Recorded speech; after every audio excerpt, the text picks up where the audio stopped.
ఈరోజు ఇన్పుట్ సబ్సిడీలు వస్తున్నాయా? ఈరోజు ఆర్బీకే వ్యవస్థలు పనిచేస్తున్నాయా? రైతు భరోసా ఇచ్చారా?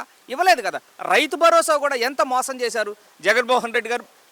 13,000 ఇస్తుంటే దాన్ని విమర్శించినటువంటి చంద్రబాబు నాయుడు 20,000 ఇస్తానని చెప్పి 2 సంవత్సరాలకు గాను విడతల వారీగా ఇచ్చేటటువంటి ఒకే ఒక మిషతో కేవలం 7,000 మాత్రమే ఈరోజు రైతు ఖాతాల్లో జమ అయినాయి అంటే ఎంత నారావారి, ఎంత దుర్మార్గపు పాలన ఒక్కసారి ఆలోచన చేయండి. యూరియా లేదండి. మీకు ఇంకొక విషయం, నేను ఒక అధికారితో మాట్లాడానండి. రాష్ట్ర స్థాయిలో ఉన్న ఒక వ్యవసాయ అధికారితో మాట్లాడితే ఆయన చెప్పింది ఒకటే ఒక మాట. గత 5 సంవత్సరాలలో, అంటే జగన్మోహన్ రెడ్డి గారు పరిపాలించినటువంటి 5 సంవత్సరాల్లో ఏ ఒక్క సంవత్సరం కూడా ఏ ఒక్క రైతు యూరియా బస్తా కోసం రోడ్డు మీద నుంచున్న సంఘటన మేము చూడలేదు.